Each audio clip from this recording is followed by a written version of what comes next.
우리에게 주신 말씀의 제목, 열매로 그들을 알리라. 함께 은혜 시간 되기를 바랍니다. 5장, 6장, 7장 세 개의 장을 우리는 산상수훈이다 이렇게 말씀하십니다. 예수님께서 산 위에서 설파하신 설교의 내용이죠. 오늘 7장은 산상수훈의 마지막 부분입니다. 그리스도인들이 삶으로 나타내는 믿음의 표현이 산상수훈입니다. 그리고 삶의 열매가 바로 산상수훈에 우리에게 주시는 교훈입니다. 갈라디아서 5장 22, 23절에는 우리가 잘 아는 성령의 9가지 열매를 소개합니다. 예수님께서는 분별의 원칙이 바로 열매를 통하여 알 수 있다 이렇게 말씀합니다. 우리는 상대방의 신앙과 그들의 열매를 잘 알 수가 없습니다. 그러나 그들의 행동과 삶을 통하여서 우리는 어느 정도 짐작할 수가 있는데 전혀 모를 수는 없고 예수님께서 분별할 수 있는 원칙, 그들의 성령의 열매, 삶의 열매, 생활의 열매, 그리스도인의 삶의 모든 모습을 통하여서 드러나는 것들이 어쩌면 그들의 신앙이다 이렇게 말씀할 수가 있는 것처럼 사도 바울도 성령의 열매가 맺혀지면 우리 삶이 달라지고 태도가 달라지고 또한 삶의 목적과 의미가 달라지는 것입니다. 이것은 열매로 원칙을 세움으로 실제적입니다. 구체적입니다. 열매는 맛을 낼 수 있습니다. 또한 살찌우게 하는 영의 양식이기도 합니다. 이사야 55장 3절에 너희는 귀를 기울이고 내게로 나와 들으라 그리하면 너희의 영혼이 살리라. 그러나 예수님께서는 열매가 없는 인생에 대해서도 경고 이렇게 합니다. 3장 10절에 이미 도끼가 나무 뿌리에 놓였으니 좋은 열매를 맺지 아니하는 나무마다 찍혀 불에 던져지리라. 모든 사람이 열매를 맺어야 한다라는 것입니다. 그러나 어떠한 열매를 맺는가 이게 또한 중요합니다. 모든 것이 다 진리가 아닌 것입니다. 진리를 부른다고 진리라고 할 수 없고 구호로 외친다고 다 믿을 수 있는 것이 아니기 때문에 오늘 말씀을 통하여 분별의 원칙, 삶의 현장에서 열매를 바라볼 수 있는 그런 지혜를 얻게 하십니다. 함께 은혜 시간 되기를 바랍니다. 먼저 비판하지 말라 1절입니다. 다시 한번 읽습니다. 비판을 받지 아니하려거든 비판하지 말라. 경솔에게 형제를 비판하기 위하여 비판은 하지 말라라는 것이죠. 비판, 판단. 우리는 정죄한다 이렇게 표현을 많이 쓰는데 그냥 이유 없이 비판하기 위해서 싫어서 미워서 하는 그런 비판 하지 말라라고 경고하는 말씀입니다. 다른 말로 흠을 잡기 위해서 하는 일 이런 것을 그쳐라. 왜냐하면 비판하는 일로 내가 비판을 받기 때문입니다. 주님은 모든 판단을 그렇다고 금하라 하는 것이 아닙니다. 판단을 해야 할 것은 해야 합니다. 왜냐하면 지혜롭게 우리가 살아가야 하기 때문입니다. 그 말씀이 오늘 본문 6절입니다. 다시 읽으면 거룩한 것을 계획해 주지 말며 너희 진주를 돼지 앞에 던지지 말라. 그들이 그것을 발로 밟고 돌이켜 너희를 찢어 상하게 할까 염려하라. 줄 것을 줘야지 주지 말아야 할 것을 줄 때에 그 가치가 의미가 없다라는 것이죠. 그래서 개와 돼지를 비유하는 것은 마태복음의 마태는 이 말씀을 듣는 수신자가 유대인들입니다. 유대인들이 가장 싫어한 짐승이 바로 개와 돼지 이런 것이 부정한 짐승. 말씀을 완강하게 지속적으로 거부하는 자에게 더 이상 복음을 전하지 말라 이런 의미를 가지고 있습니다. 그래서 사도 바울과 바나바가 복음을 전할 때 사도행전 13장 46절에 너희가 영생을 얻기에 합당하지 않은 자로 자처하기로 우리가 이방인에게로 향하노라. 유대인들에게 접근하여 복음을 전하고자 하는데 그들이 회피하고 거부하고 합당하지 않은 자로 스스로가 거부하니 이방인에게로 복음을 전하겠다라는 그런 말이죠. 그렇다면 이 모든 판단, 비판을 어떻게 우리는 감당하면서 분별하고 살아갈 수 있을까라는 것이죠. 분별 안 할 수도 없고 할 수도 없고 어느 선에서 어떻게 해야 할까, 이것도 지혜가 필요합니다. 7절에 보면 이렇게 가르쳐주고 있습니다. 7절 읽습니다. 구하라 그리하면 너희에게 주실 것이요 찾으라 그리하면 찾아낼 것이요 문을 두드리라 그리하면 너희에게 열릴 것이니. 너무나 잘 아는 말씀이죠. 이 말은 지속적으로 하나님의 응답을 받을 때까지 기도하고 구하라, 이런 뜻입니다. 찾으면 찾고 두드리면 열릴 것이요 기도하면 하나님께서 주실 것이니, 하나님 앞에 계속하여 지속적으로 간구하면 분별할 것, 또한 판단해야 할 것, 판단하지 말아야 할 것, 하나님 지혜를 주신다라는 것입니다. 황금률 대로 또한 잘하는 12절입니다. 남에게 대접을 받고자 하는 대로 너희도 남을 대접하라. 이것이 율법이요 선지자니라. 우리가 원하는 것이 있으면 내도 그렇게 해야 한다는 것이죠. 하나님께서는 인간을 정직하게 창조하셨습니다. 나는 잘 모르겠는데요, 하나님께서 정말 비판받을 마땅한 사람인가? 하나님께서 나의 마음, 이 시간 나의 믿음을 들으시고 보시고 옳다라고 하실까? 내가 아니면 하나님 말씀 안에서 하나님 뜻과 전혀 관계없이 내가 행동하고 살아가고 있는가? 그러나 하나님은 우리에게 정직하게 지으셨다는 것입니다. 전도서 7장 29절에 하나님은 사람을 정직하게 지으셨으나 사람이 많은 꾀들을 낸 것입니다. 자기 양심에 다 안다는 것이죠. 양심의 소리를 무시하기 때문에, 꾀를 내기 때문에 옳고 그른 것을 알고 있음에도 불구하고 무시하고 그냥 지나친다라는 말입니다. 하나님께서 저와 이름을 정직하게 지어 주셨습니다. 우리의 양심의 소리를 우리는 들을 필요가 있다라는 것입니다. 이 말씀은 예수님께서 예수님의 제자들에게 하시는 말씀이죠. 너희들의 행동을 돌아보지 아니하고 서기관과 바리새인들, 그들을 비판하는 데 앞장서 탁월한 이 모습을 너희들이 보이고 있는데 너희들이 스스로가 자신을 돌아보라, 이런 말씀을 주님께서는 권고하고 있는 것입니다. 두 번째는 좁은 문으로 들어가라, 13절입니다. 13절 같이 한번 읽습니다. 좁은 문으로 들어가라. 멸망으로 인도하는 문은 크고 그 길이 넓어 그리로 들어가는 자가 많고. 대부분의 사람들은 인생의 탄탄대로가 열리기를 바랍니다. 형통하기를 이렇게 생각하죠. 올해도 오늘도 우리의 삶에서 건강하며 모든 일이 형통하기를 바라고 좋은 일만 있기를 바라는 이런 소망이 우리 모두에게 새해가 되면 매일매일 또한 이런 기대를 가지고 살아갑니다. 그런데 주님께서는 좁고 협착한 문을 선택하라, 이렇게 말씀합니다. 좁은 문으로 들어가라. 이 말은 무슨 의미일까? 요한복음 10장 10절에 이렇게 말합니다. 예수님이 친히 우리의 문이 되십니다. 양무리의 문이 되시며 주에게서 나오는 문이 생명의 문입니다. 죄악에서 나오는 문, 죄의 길에서 내가 돌아서는 것, 죄의 생각에서 내가 멈추는 것, 주께로 나오고 주께로 돌아서는 것, 이것이 나오는 문입니다. 이 문으로 가라라는 것이죠. 마태복음 19장에 보면 재물이 많은 청년이 예수님을 찾아왔습니다. 그가 말하기를 나는 나름대로 율법을 준수하는 철저하게 최선을 다하여 지키는 자입니다. 그러나 어떻게 해야 영생을 얻을 수 있습니까? 라고 묻습니다.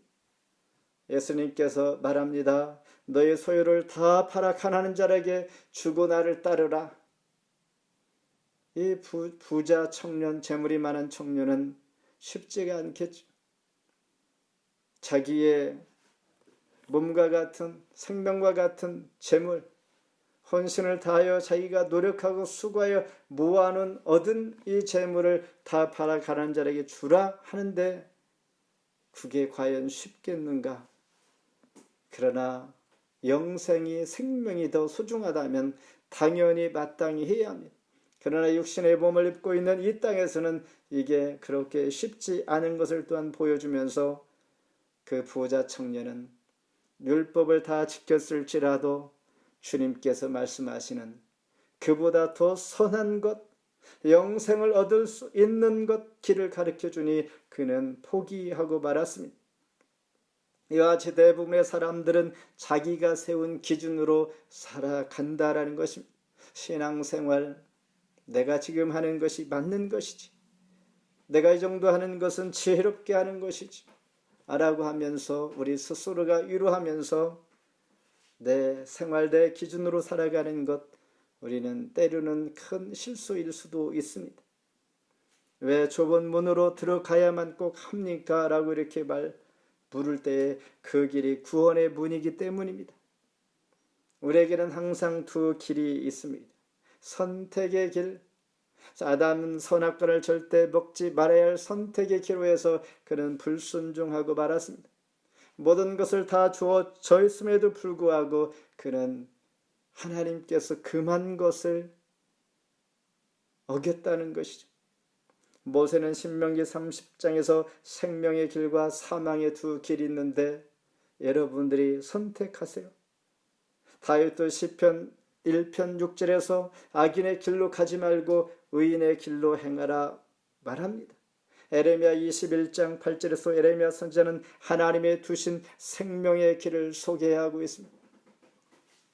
우리 모두는 우리 앞에 우리 삶의 현장에서 생명의 길, 사망의 길, 하나님의 길, 하나님께서 원하시는 길, 하나님께서 우리에게 요구하고 제시하는 길이 반드시 있는 것을 우리는 우리 신앙 양심으로 알게 되는 것, 우리가 그때 선택을 어떻게 해야 할까?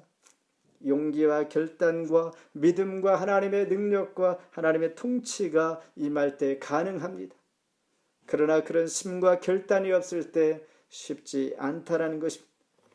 예수님은 우리에게 더 이상 실패하지 않고 바른 선택과 결단으로 생명을 소유하기를 원하고 있는 것입니다. 어떤 길이 생명의 길인지 멸망의 길인지 늘 분별하면서 우리 가는 길을 늘 점검하면서 돌아보면서 하나님 앞에 고백하면서 말씀 안에서 내 자신을 조명하여 살아가야 하는 것입니다. 마지막으로 열매로 그들을 알리라 20절 같이 읽습니다. 이러므로 그들의 열매로 그들을 알리라. 심판날에는 모든 거짓 것들이 낱낱이 다 드러나게 되겠죠. 열매 역시 추수의 때에 모든 것이 가라지와 알곡이 구분되는 것처럼 드러나게 되어 있습니다. 15절에 보니 양의 옷을 입고 노략질 하는 것들이 바로 이리라 라고 말씀하면서 거짓 선지자들의 모습이 양의 옷을 입었다라는 것입니다. 속에는 일인데 옷만 양의 옷을 입은 것이죠. 거짓 선지자의 특징이 무엇인가? 그들은 선지자 노릇을 합니다. 귀신을 쫓아내며 많은 권능을 합니다. 그러나 예수님께서 말씀하시기를 내가 도무지 너희를 알지 못하니 내게서 떠나라. 마지막 때에 이러한 심판을 받게 된다면 얼마나 안타까운 일이 되겠는가라는 것. 아무리 양의 옷을 입었을지라도 겉모습만 그렇게 드러낼지라도 그가 양이 되는 것이 아닙니다. 거짓 선지자들의 모습이 그렇다는 것이죠. 그러면서 예수님은 내게서 떠나라 말씀하시면서 거짓 선지자들에게 서서 우리가 꼭 기억해야 할 것, 그들에게 신비한 능력이 있다는 것입니다. 귀신을 쫓아낼 수 있는 능력이 있는 것이죠. 성령의 은사가 그들에게 반드시 있다라고 오늘 본문을 통하여 우리는 볼 수가 있는 것입니다. 문제는 무엇인가? 성령의 열매가 없다는 것입니다. 앞서 말한 갈라디아서 5장 22, 23절에 하나님의 법대로 살아내야 할 제자의 삶이 그들에게는 없는 것입니다. 그러므로 우리는 중요한 것, 능력과 은사가 있는 것이 다간이요 우리의 삶이 제자의 삶, 하나님의 말씀대로 살아가는 자들, 이런 것들은 하루아침에 되는 것이 아닙니다. 쉽지 않습니다. 이런 삶을 보고 우리는 바른 하나님의 종인가 하나님의 그리스도인들인가 우리는 볼 수가 있는 것입니다. 누가복음 10장에서 예수님은 70명의 제자들에게 전도 2명씩 짝을 이어서 보냅니다. 그들이 갔다 와서 보고하기를 우리에게 능력을 주셔서 주신들도 항복함을 우리가 보았습니다 하니 주님이 말씀하시기를 너희가 그것으로 기뻐하지 말라. 하늘의 이름이 기록된 것으로 기뻐하라 그랬습니다.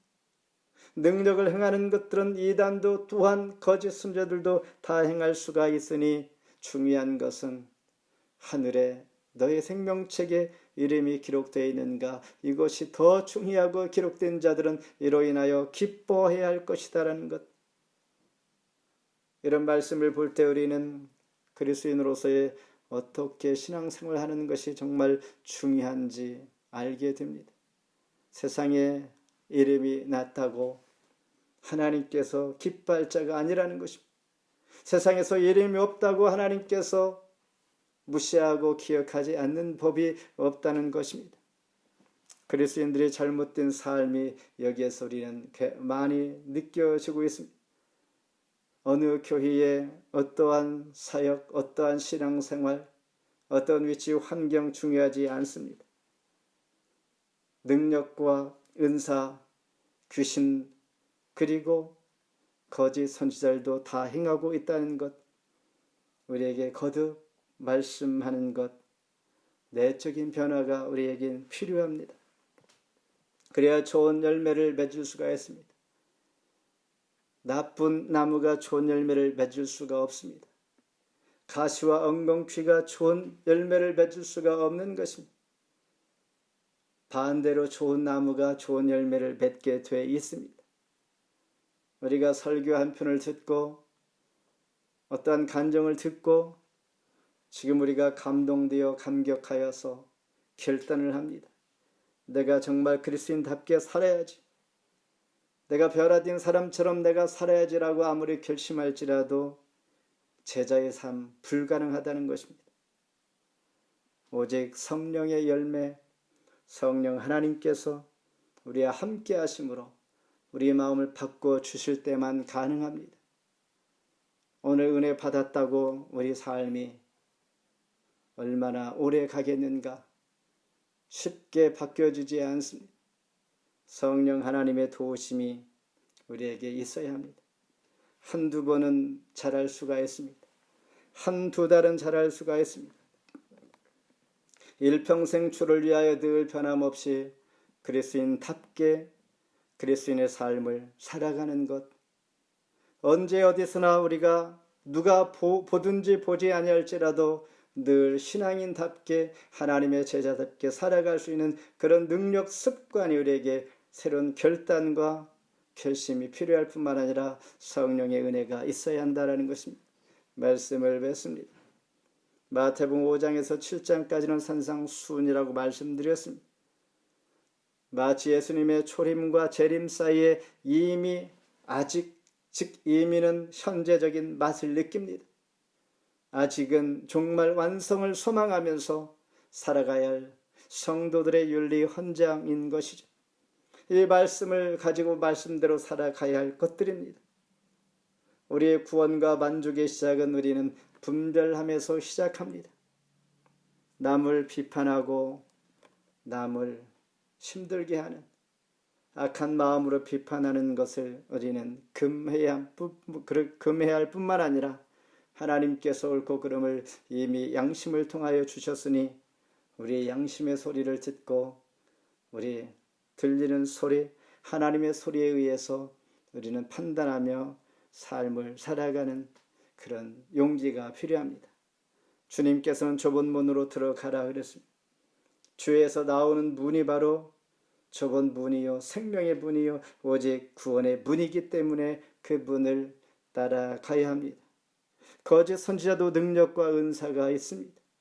그러나 성령의 열매, 즉 하나님의 법대로 하나님 하신 말씀 따라서 말씀대로 살아가는 것, 제자의 삶이 그들에게는 없기 때문에 예수님께서는 내가 모른다, 나를 떠나라 이렇게 말씀하시는 것이죠. 두려운 말씀입니다. 내가 일평생 살아가서 하나님의 수고와 노력과 공적이 하나님 앞에 거절당한다면 우리는 잘못 살아가는 것이겠죠. 29절 마지막 절 같이 한번 읽습니다. 마태복음 7장 29절. 이는 그 가르치시는 것이 권위 있는 자와 같고 그들의 서기관들과 같지 아니함일러라. 이 말 산상수훈을 이제 마치면서 예수님께서 하신 말씀을 들은 많은 사람들이 평가하는 순간의 결단과 고백입니다. 예수님의 말씀이 정말 권위가 있고 놀랍다라고 고백하고 있는 것이죠. 그런데 중요한 것은 그 말씀을 들은 그 순간 이후로 많은 무리들이 예수님을 그렇게 따랐고 또한 그 말씀대로 살아갔는가, 그런 기록이 없다라는 것입니다. 말씀을 들을 때는 그들이 놀랐는데 그들이 기록이 없고 그들이 그렇게 살아가지 않았다라는 것이 더욱더 놀라운 것입니다. 오늘 저와 여러분 마찬가지죠. 어떤 말씀이, 어떤 설교가, 어떤 문구가 우리를 놀랍게, 감격하게, 감동을 주었습니까? 그렇다면 그 감격으로 우리가 삶을 살아가고 있는가? 라는 것을 볼 때 우리는 많은 세월과 많은 훈련과 경건의 훈련이 우리에게 필요합니다. 때로는 1년, 때로는 10년, 평생 동안 우리가 신앙의 훈련 필요하다는 것입니다. 내 스스로가 경건의 훈련 필요한 것이죠. 그러기 위해서 늘 분별력을 가지고 살아가 열매 맺는 삶을 위하여 하나님 앞에 기도하면서 성령의 열매 하나님 주시옵소서.